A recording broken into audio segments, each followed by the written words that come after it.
Pozdrav, dragi gledalci! Dobrodošli na 9. epizodu podcasta Novog magazina pod nazivom Napuštanje uglja na Zapadnom Balkanu. Moje ime je Damir Dizdarević i ja ću i danas biti vaš voditelj. Moj današnji gost je Predrag Momčilović iz Centra za zelene politike s kojim ćemo razgovarati o jednoj važnoj temi, a to je energetsko siromaštvo. Tu ćemo se dotaći uzroka njegovog nastajanja, posledice koje ono ima po javno zdravlje i širu zajednicu, ali i određenih mera kojim ga možemo ublažiti. Snimanje podcasta podržano je od strane Fondacije za otvoreno društvo Zapadni Balkan i možete ga gledati na našem YouTube kanalu. Dodatno, video je dostupan i na ostalim platformama poput Deezera, Spotify i Apple podcasta. Takođe, aktivni smo i na društvenim mrežama poput Instagrama i TikToka, pa vas ovim putem pozivam da nas zapratite. Nadam se da ćete uživati u današnjoj epizodi.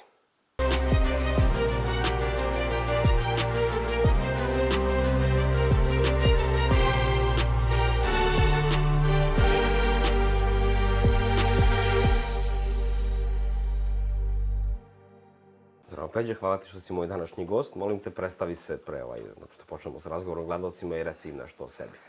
Hvala na pozivu, Damire.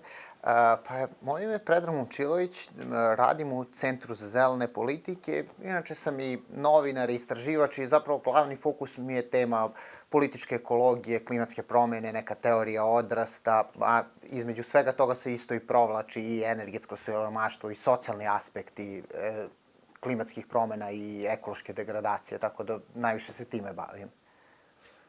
Hvala ti.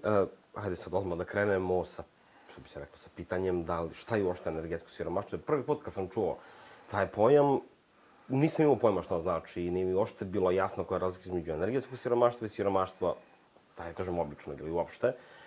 Sad mi je već jasnija ta razlika i taj odnos šireg i užeg pojma, ali pojasni nam malo konkretnim definicijama i kakvom su odnosu i šta to uopšte znači.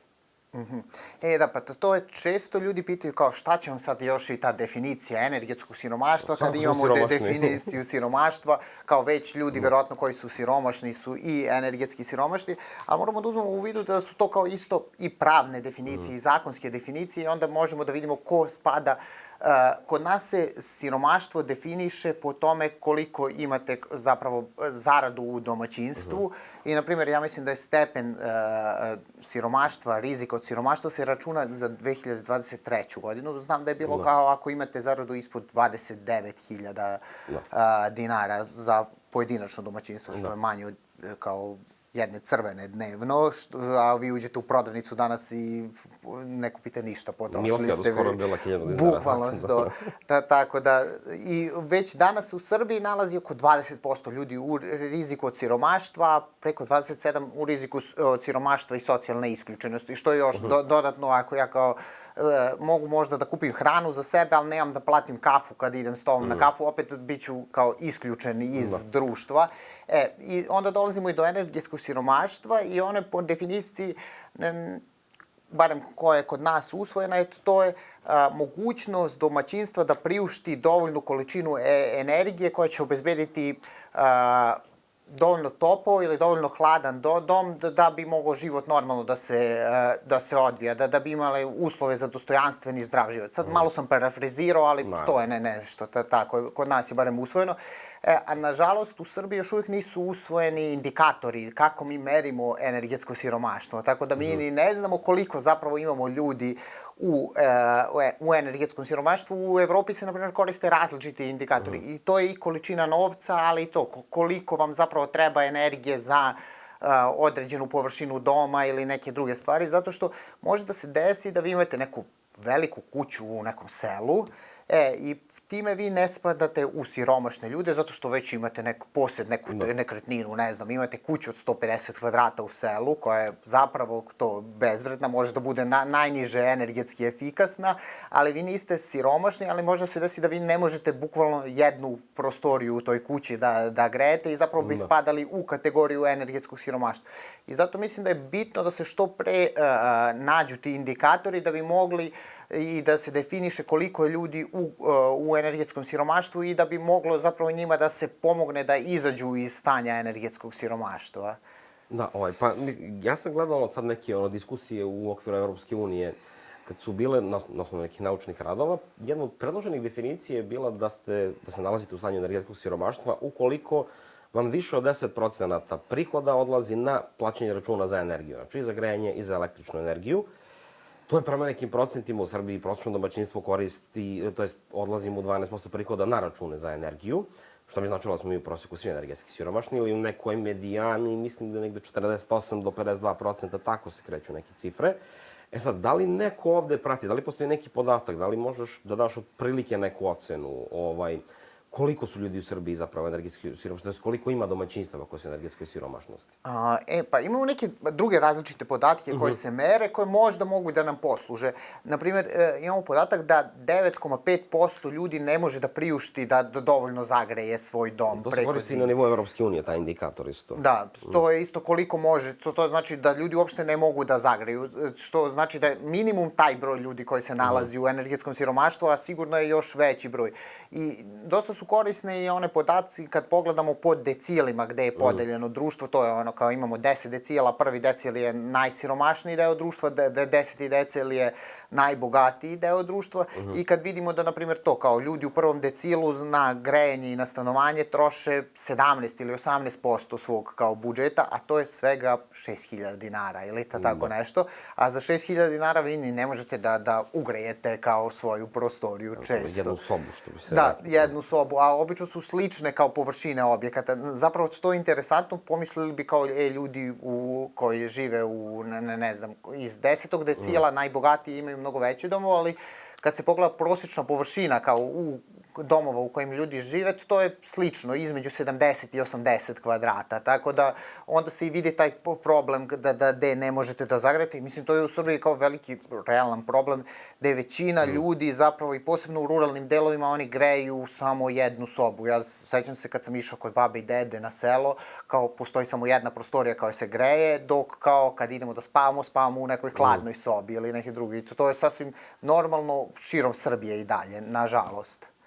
A šta bi bili konkretno, na primjer, neki uzroci osim siromaštva? Da li bi postojao još neki? Da li je to nedovoljna svest u tom smislu ili što drugo? Da li to bi skupa cena određenih energenata? Mislim, znamo da je električna energija kod nas poprilično jeftina u odnosu na Evropu, ali da je i dalje skupa za građane koji su socijalno ugroženi. Da li postoji neki drugi moment ili drugi razlog, odnosno uzrok energetskog siromaštva? Pa ja bih rekao da je i to što si ti naveo, ali takođe i, na primjer, niska energetska efikasnost objekata u Srbiji.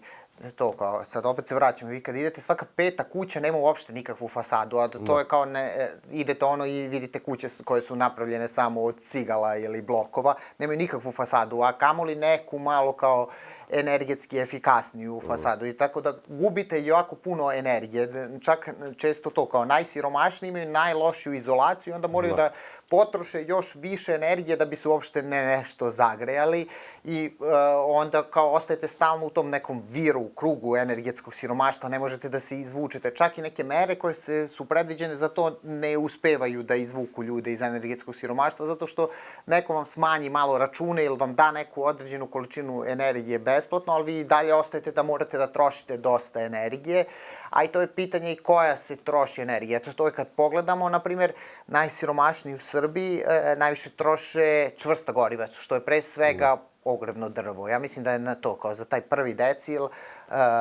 je skoro 80%, dok je prosek u Srbiji, ne znam, oko 45%.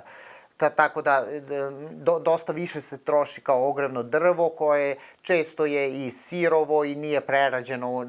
Tek bogati ljudi koriste neke prerađevine poput peleta i nekih drugih stvari i onda kao, imaš zagađenje vazduha, imaš kao problem i energetskog siromaštva. I meni je to kao, malo sam se bavio kao i kvalitetom vazduha i pitanjem vazduha i ja mislim da naš najveći problem kad se priča o zagađenju vazduha je zapravo i energetsko siromaštvo, da je to najveći uzrok kao našeg zagađenja vazduha. Upravo to je upravo i razlog zašto i pričamo, nije samo energetsko siromaštvo i to, nego upravo su te posledice. Meni, na primjer, naša definicija Nacionalne koalicije za smanjenje energetskog siromaštva je jako interesantna upravo zbog tog dela, gde kaže da je neophodno da ne sme se odvajati, da parafraziram, isto toliko sredstava za energiju, da bi se imao dostojanstven život koji ne ugrožava druge osnovne životne potrebe i domaćinstva, ali i šire zajednice.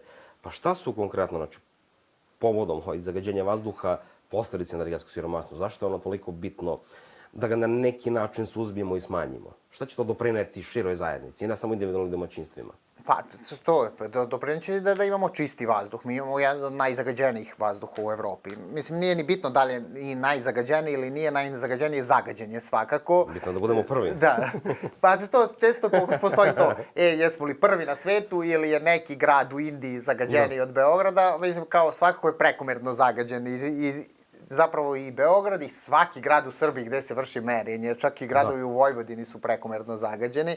I mislim da bi kao to smanjenje energetskog siromaštva dovelo i do popravke kvaliteta vazduha. Kako bi to izgledalo? Pa često ljudi ne mogu da biraju. Nekako ovde se postavlja kao, uvek imate izbor, ali nemate izbora. Kad morate da izaberete da li će da vam bude topao dom ili da izaberete šta god da ložite, očigledno da ćete jednu stvar da izaberete, da vam bude topao dom.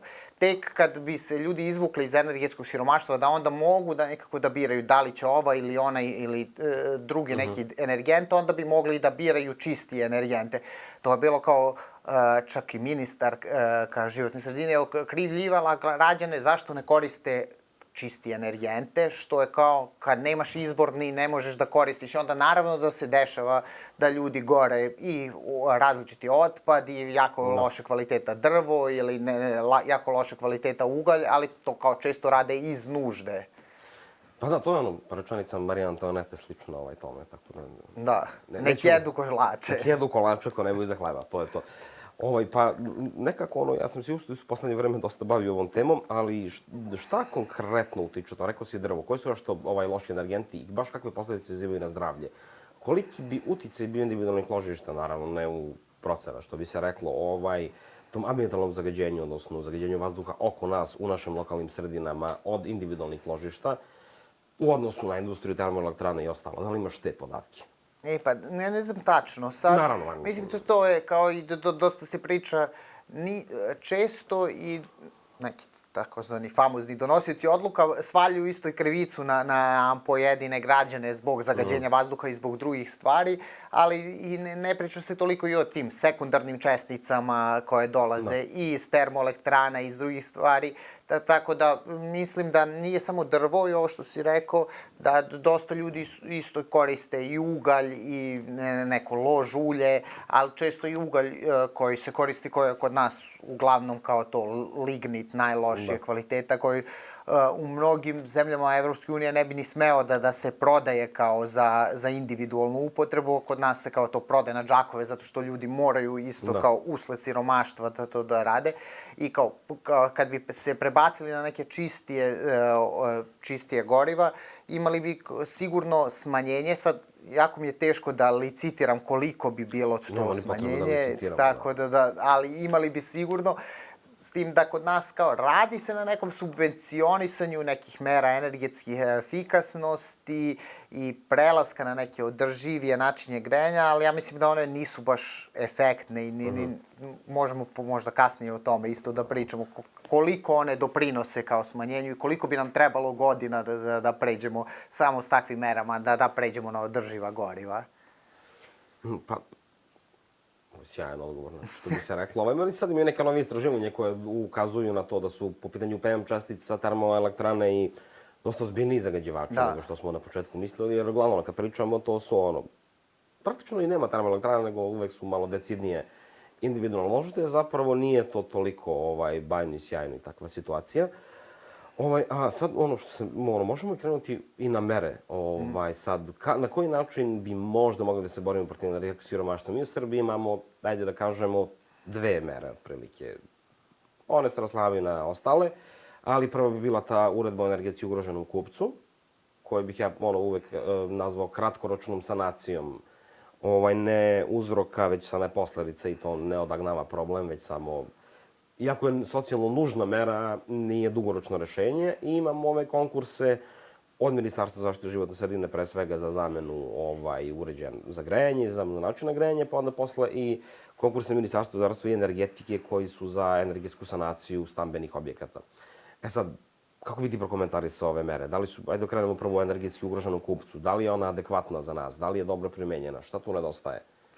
Pa ja mislim da su neophodne da ima više takvih mera, kao da nikad ne bih kao kritikovao da trebamo da ih ukinemo, ali mislim da i nisu toliko ciljene zato što ta mera o energetski ugroženom kupcu koja je najviše zapravo fokus na električnu energiju, ostajete nekako zarobljeni, to kao vi dobijete neke besplatne kilovate, ali ostajete zarobljeni u tom viru energetskog siromaštva. Ne možete da se izvučete iz njega zato što niko vam ne daje neki podsticaj da vi izađete da promenite, ne znam, energetsku efikasnost ili da promenite stil života, nego vi ostajete to kao, morate da se grejete na električnu energiju, što je prilično neefikasan način grejanja, zato što neko je spalio neki ugalj da bi se dobila ta energija, da bi je vi onda opet kao spaljivali i pretvarali u toplotnu energiju, što je kao jako neefikasno. Imamo dve kao konverzije, umesto da nešto drugo, ali ovde ostaje na tome, a s druge strane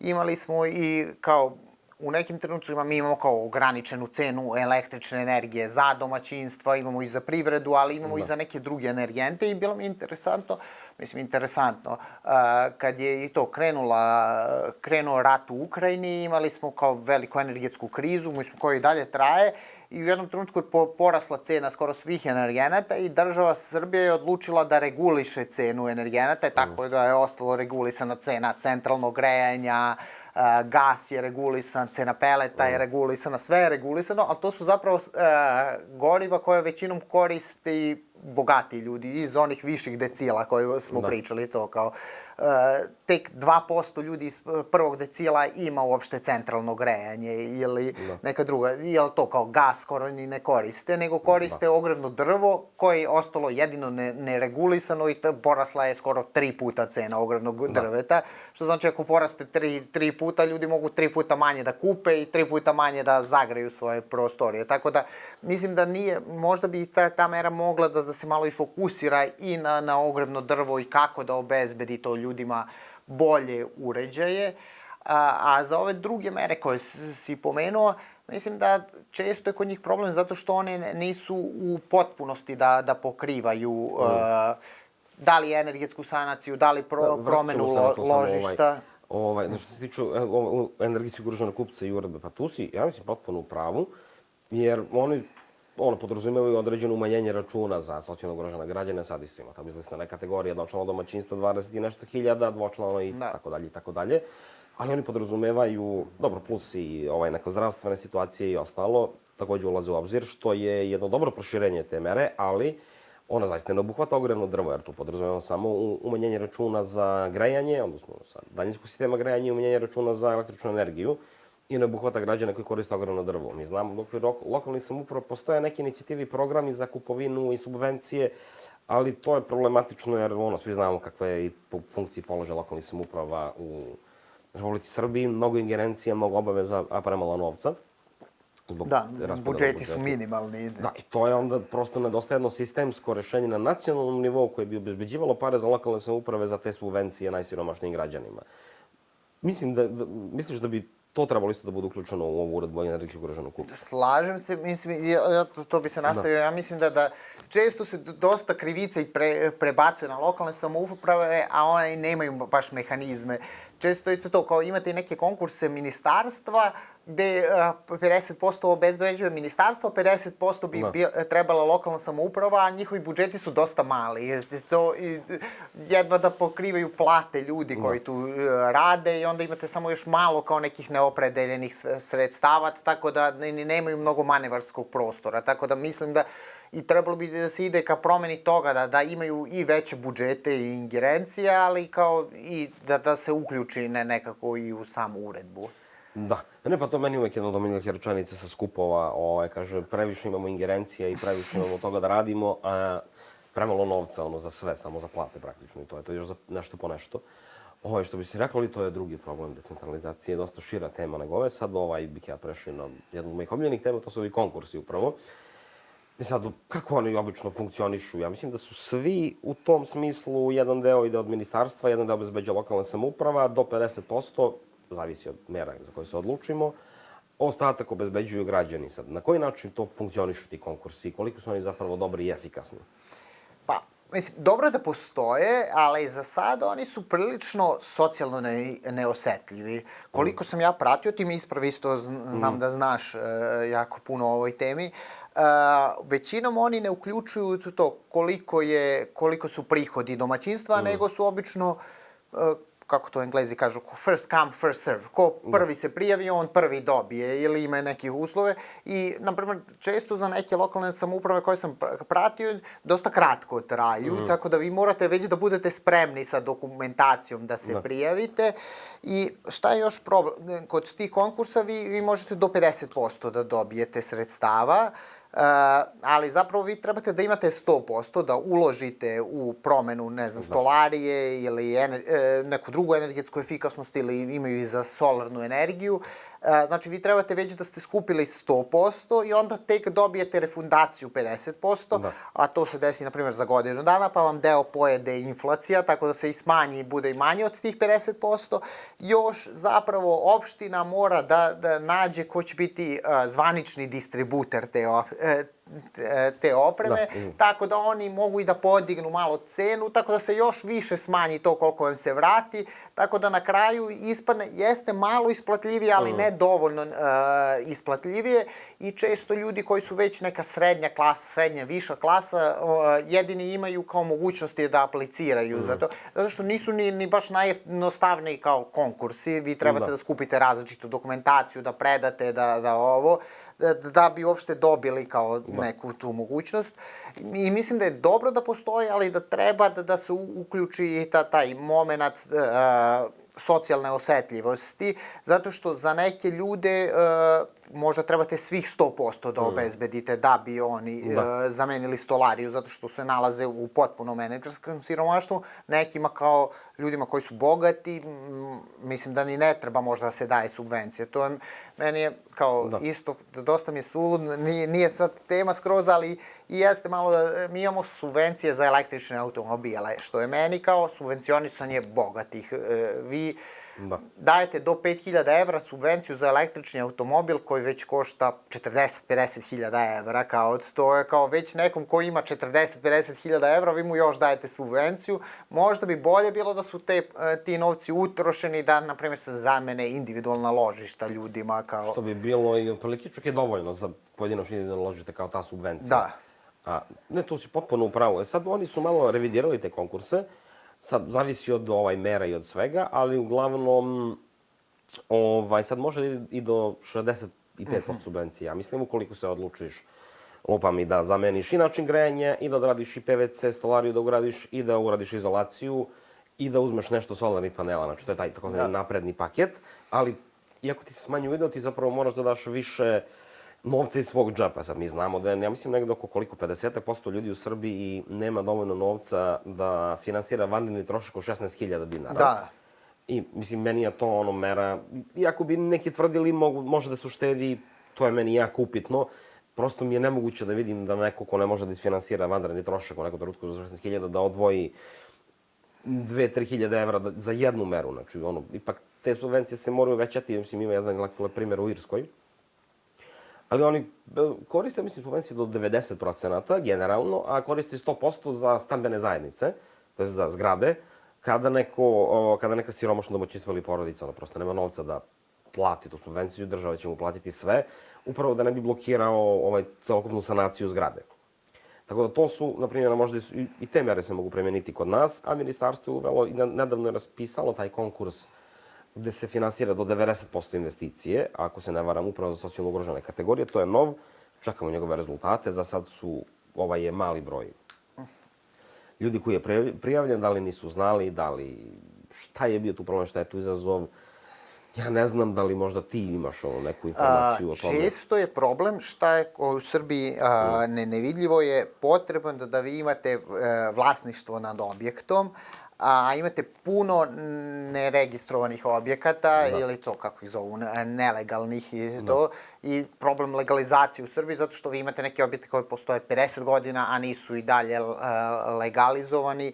I, na primjer, to je kao problem sa različitim isto i podstandardnim naseljima gde sam radio, gde su ljudi u potpunosti nevidljivi za čitave te subvencije, zato što naselje i dalje nisu legalizovani objekti. I to ne mora da ljudi odmah zamišljaju to su neki kartonski objekti. Ne, imate čitava naselja i po Beogradu koja su kao to ogromne kuće i to koja nisu legalizovana i ljudi ne mogu nikakve subvencije da dobiju, niti su kao vidljivi za bilo kakav taj. Zbog toga se i često ljudi ne mogu da se prijave. A najčešće ljudi kao to iz ovog prvog, drugog decila zapravo žive i u tim nelegalizovanim objektima, tako da je i to kao dodatni problem. Pa to su često govorili neki ljudi, sad ne mogu setim u koje zemlji je to bilo, kaže najveći doprinos tih konkursa za energetsku sanaciju i za borbu protiv energetskog siromaštva jeste upravo to što smo legalizovali objekte građevinske. Jer masa objekta je legalizovana upravo da bi dobilo te subvencije na neki način. Da, pa to može da bude podsticaj. Kao što je, na primjer, interesantno mi je, sad nije toliko vezano za temu, ali to, kad su u Talinu u Estoniji uveli besplatni javni prevoz, oni su ga uveli tako da vi morate da budete registrovan u gradu da bi koristili taj besplatni javni prevoz, što je dovelo do toga da se masa ljudi zapravo koji već žive u tom gradu registruje. Vi danas isto u Beogradu imate verovatno između 100 i 300 hiljada ljudi koji žive tu, ali nisu registrovani u Beogradu. Tako da mi je, mislim, slično je kao, mogu i da posluže o tome da dobijete zapravo i stvarne brojke i da podstakne i legalizaciju objekata. Sad, da se vratimo i na cenu konkretno ovih. Kako ovi konkursi za energetsku efikasnost utiču na cenu stolarije, izolacije i svega? Jer ja sam pričao s nekim ljudima iz manjih opština gde imaju ozbiljan problem, jer mislim konkurs kako funkcioniše, kao što si spomenuo, prvo ide konkurs, javni poziv za privredne subjekte, pa se oni prijave, pa ih opština odabere, pa onda vi možete da uzimate izvođača radova samo od onih koji su na toj listi, ali u manjim opštinama, mislim ne samo u manjim, ali nekim opštinama koji imaju specifičnu i privrednu strukturu, imaju po 1 do 2 izvođači. To je ozbiljan problem jer konkurs ne prepoznaje izvođače iz druge opštine. I onda sad pitanje je da li se oni dogovore, da li povećaju cenu i to. Sad ne znam da li imaš podatke kako je to uticalo. Ja znam da u nekim manjim opštinama da su ljudi rekli da praktično subvencije nemaju nikakvog uticaja jer se poveća cena toliko, ali ne znam na nekom ne nužno na nekom širem nivou u Srbiji. Da li to ima uticaj? Da li je negdje konkurencija uspela da prenebregne to pa su subvencije zaista bile vredne ili je svuda dosta povećana cena?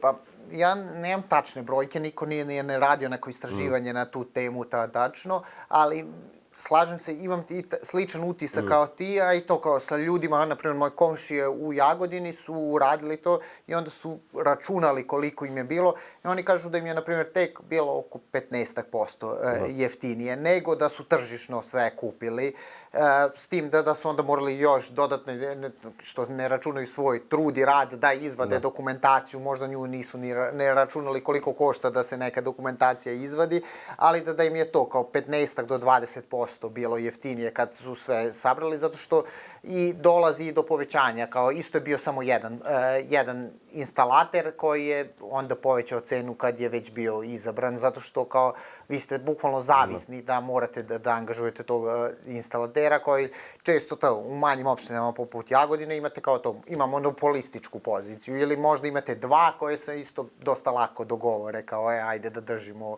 kao višu cenu. Tako da mislim da je to kao meni bi bilo logično ako imamo kao otvoreno tržište, zašto ne bi kao i otvorili da neki distributer iz druge opštine kao može to da radi kao nije da sad kao toliko moramo da zaštitimo lokalno tržište. Došli smo do nekih preporuka i do nekih rešenja, ali nismo se dotakli ambijentalnog zagađenja, ambijentalnog da, ali ne u smislu unutrašnjeg zagađenja vazduha, usled sagorevanja. Koliko je to kod nas ozbiljan problem? Mislim, znamo da se spominjana brojka koliki je doprinos loše kvaliteta vazduha ukupnoj smrti u Republici Srbiji, to su brojke od 14.000, mislim, ispravi me.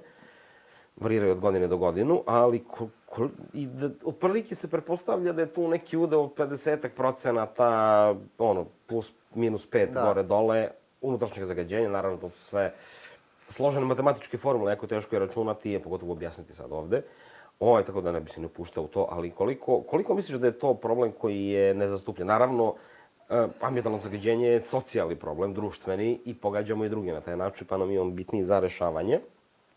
Ali koliki je zapravo uticaj energetskog siromaštva na zdravlje, lupam mene, ako se grejem na taj način?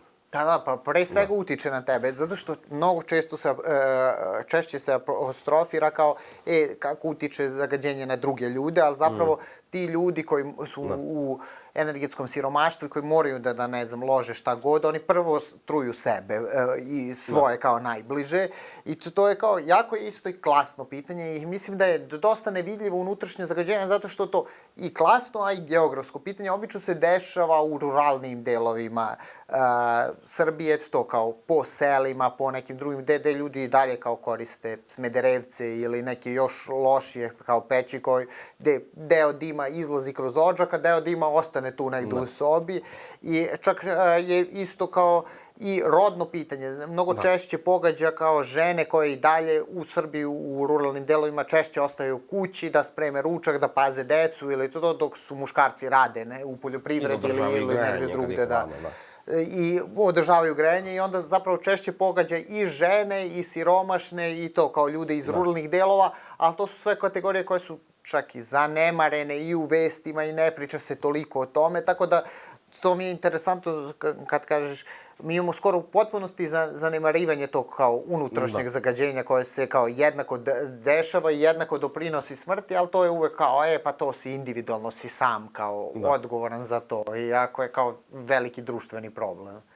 Da, pa to je jedna od ključnih tema gde prosto, mislim, ja ne znam kako to jer sad, koliko misliš da je energetsko siromaštvo zaista, da kažemo, odgovorno za to, koliko je neinformisanost ljudi, jer u nekim mojim razgovorima sa različitim ljudima, ekspertima na temu, srećem neka potpuno različita mišljenja.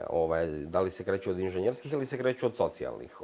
U tom smislu neko će uvek kažeš pa dobro imate novca za cigare, a zašto ostavite cigare i onda kupujete bolje energente i da prosto tvrde, daju argument u smislu da to nema, da energetsko siromaštvo kao koncept nije relevantan, barem ne u toj meri, da s druge strane imate i ljude koji potvrde potpuno drugačije, da prosto ljudi nemaju novca. Koliko misliš da svest radi na tome, da smo mi, da kažem čak i u ovom smislu socijalno i kulturološki naviknuti da koristimo ogromno drvo, iako to ne bi bio slučaj, jer smo 90-ih imali tu energetsku tranziciju na ogromno drvo, ali možemo da kažemo da je možda sad ugrađena, a koliko misliš da je zaista to realan problem? Pa ja bih rekao da i jeste miks, mada to kao, ti trebaš da ostaviš pušenje da bi prešao na ovo. Ja mislim da ljudi malo preteruju i da to kao stalno se insistira kao to na čoveku kao u potpunosti racionalnom biću i kao to ekonomski racionalnom biću. Mislim, to je kao ako bi se svi ponašali skroz ekonomski racionalno, ovo društvo ne bi imalo nikakve solidarnosti, ili to kao svako bi naplaćivao od svakog bilo šta. To, ako mi ti daš jednu cigaru da ispušim, ti bi mi naplatio ili šta god. Drugo, mislim da je malo kao, ne trebamo da idemo ni u tu kao sve da racionalno posmatramo zato što nam donosi neku ekonomsku benefit. Ljudi nekad moraju da u nečemu i da uživaju kao to, kao nije život samo kao racionalno razmišljanje o tome, ali često su i neinformisani, ali kao često nije samo ni krivica tih ljudi, nego mi imamo kao to i medije i neke druge kao sredstva informisanja koje se ni ne bave ovim temama, niti im je to interesantnije. Mnogo interesantnije je to da se pusti zadruga ili neke druge stvar, nego da se baviš kao to, kao kako se neke babe u selima truju zato što koriste loša goriva, ali često imaš i ljudi koji misle da je nešto kao što dolazi iz tradicije, kao to je sigurno dobro. Ja sam imao kao to diskusije kad sam čuo pre ne znam koliko godina od naših kolega iz RES fondacije, oni su dosta pričali o takozvanim smederevcima i onda kad sam pričao nekim drugim ljudima, onda su to kao, ali ti napadaš bit srpskog bića smederevca i to kao, pa to je baš dobro, može da se zagreje, može ovo. Gde sam ja kao, ali to je okej, ali može mnogo bolje da funkcioniše i da manje zagađuje, kao, često su ljudi, ali to je, mi vekovima koristimo to, iako čak nije ni tačno, ne koristi se Smederevac vekovima, ali za to, kao, ne možemo da prekidamo praksu koja se koristi, iako kao možda imamo sad efikasnije stvari koje možemo da koristimo. Da, pa to su bili dobri i mimovi na tu temu, posle ove energetske krize s ratom u Ukrajini, kao povrati svoju energetsku suverenost Smederevac. Dopalo bi se, ali ima u suštini toga nekog smisla tu.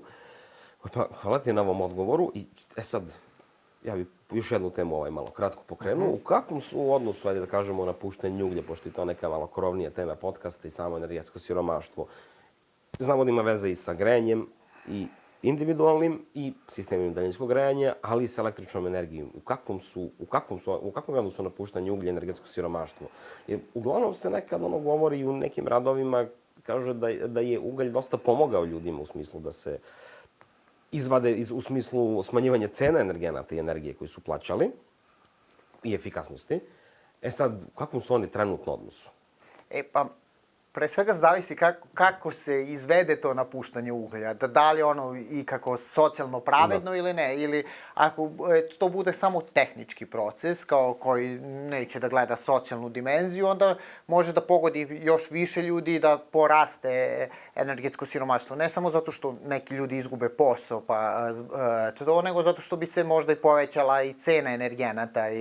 A ako gledamo da ona bude pravedna, zapravo napuštanje uglja može da bude i kao jako dobra šansa da se i smanji energetsko siromaštvo, ali ne tako što ćemo kao to da povratimo energetsku suverenost, što ćemo nove Smederevce, nego da razmišljamo kako možemo isto tako ljudima koji se nalaze u energetskom siromaštvu da pomognemo tako što će da imaju solarne panele koji su spojeni sa toplotnom pumpom, sa nekim drugim stvarima i tako da im zapravo napravimo neki kvantni skok, da skoče od Smederevca do solarnih panela i toplotne pumpe, a ne da idu nekim ustaljenim tokom kao to.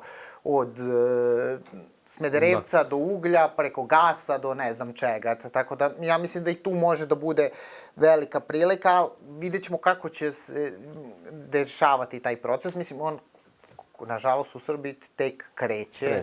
Ne bih ni rekao ni da je krenuo još uvek.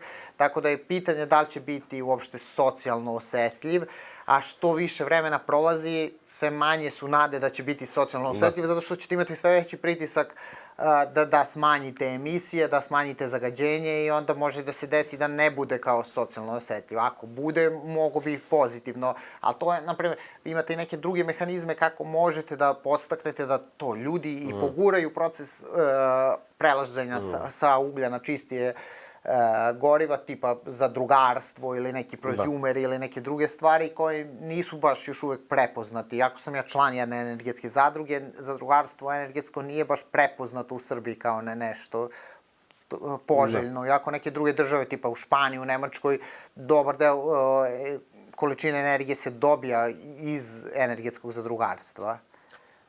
To bi bila super preporuka, jer ja mislim da će u ovom trenutku, to je u narednom periodu, doći do čak i uvećavanja energetskog siromaštva, jer nas zaista i očekuje porast cena električne energije, jer su naše elektrane objektivno izuzetno neefikasne, odnosno na evropski prosek je nekonkurentne. I uglavnom kada govorimo o energetskom siromaštvu, taj segment se električne energije zanemaruje, jer cena zaista nije tolika, osim ako se ne greješ na električnu energiju, a pa onda porast cena je isto i neka vrsta mehanizma da te odvrati da koristiš to kao pomoćna sredstva, upravo zbog preopterećenja sistema.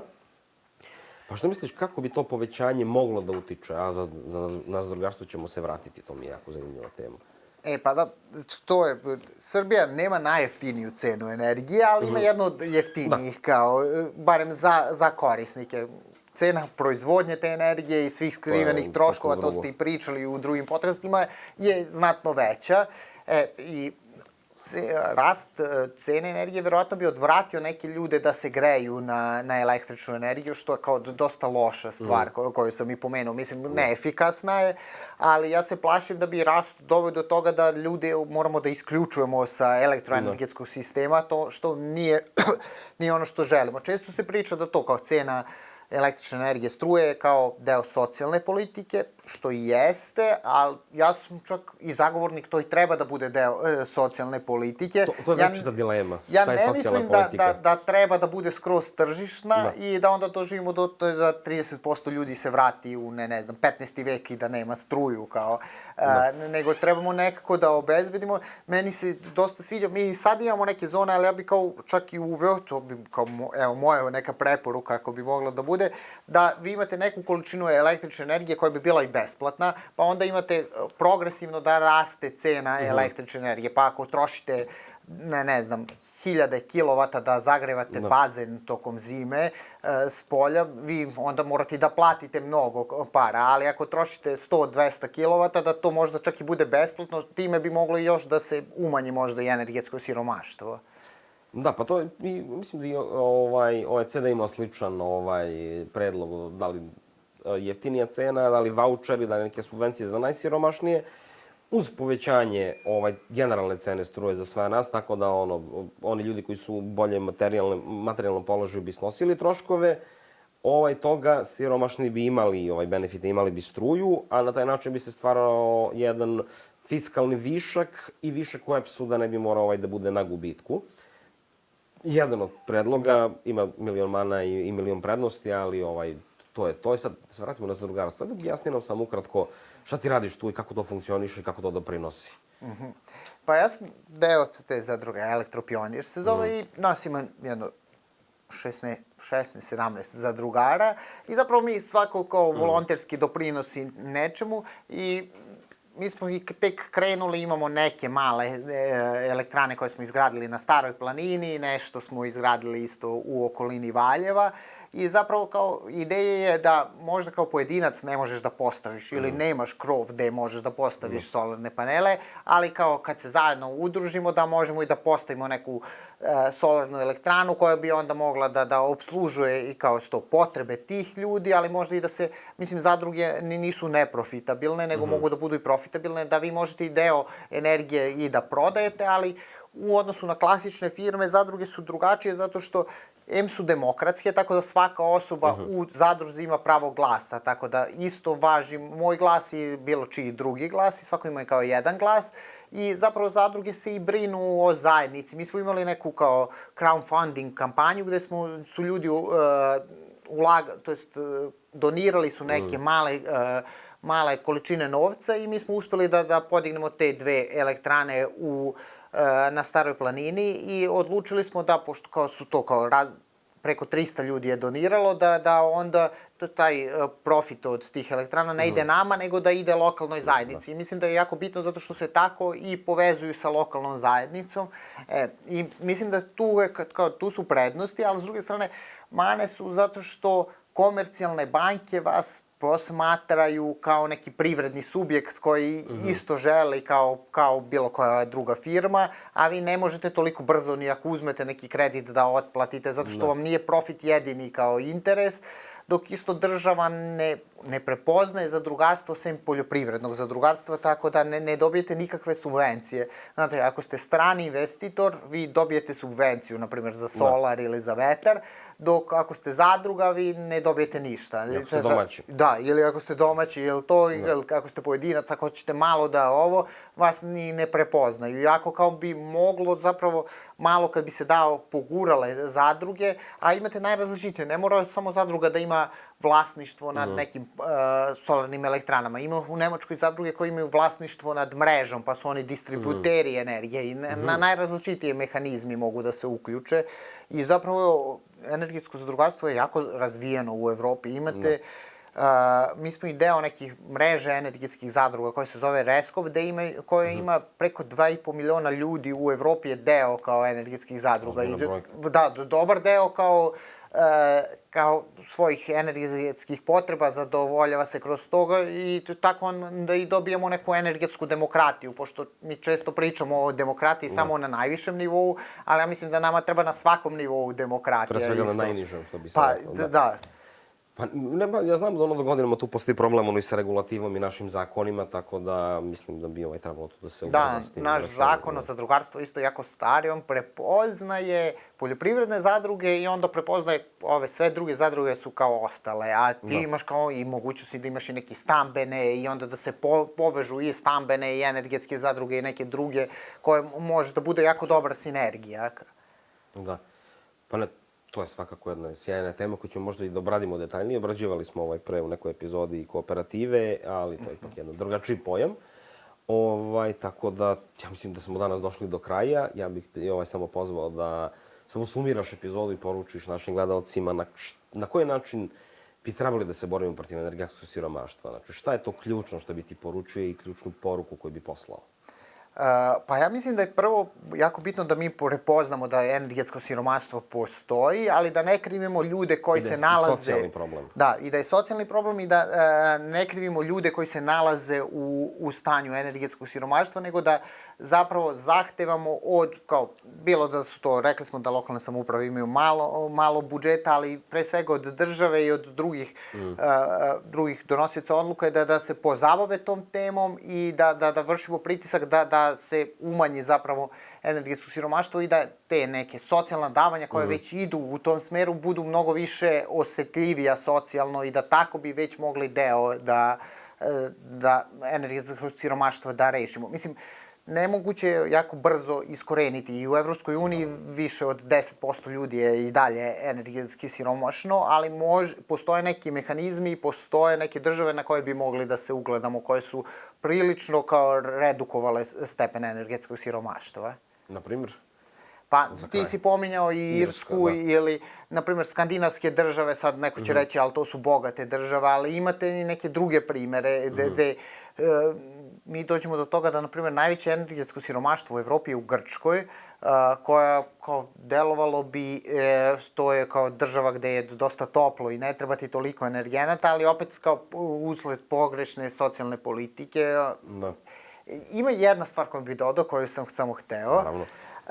Ja mislim da jako je bitno da kad pričamo o energetskom siromaštvu ne mislimo samo na energetsko siromaštvo tokom zime, nego mi imamo sve veći problem sa letnjim energetskim siromaštvom, gde ljudima su zapravo sve veći računi za električnu energiju tokom leta, zato što postoje sa klimatskim promenama nepodnošljivo. Ne možete da živite u gradovima, u stanovima bez da uključite klima uređaje. Za mnoge ljude to znači bukvalno da li ćete da preživite ili ne, posebno kao za starije sa različitim bolestima i mislim da treba da se obrati pažnja i kako da se utiče i na letnje energetsko siromaštvo. Ne samo da pričamo o grejanju, nego i o hlađenju prostorija. To je jako zanimljiv koncept. Ja sam prvi put naišao na njega pre jedno 2 godine i baš sam gledao šta je ovo. Ali samo da se shvatio da ima smisla, ajde, kod nas mi imamo koliko toliko negde klime, naravno ruralno područje je manje, ali pogledaš po zapadnoj Evropi, Berlin, Pariz, tamo niko nema klimu, a već leta postaju nepodnošljivija i ljudi se razmišljaju šta će da rade sa tim. Tako da, svakako, jedna interesantna tema koju bi morali da zagrebimo više u nekoj narednoj epizodi. Hvala ti, Peđa, što si bio moj gost. Hvala na pozivu.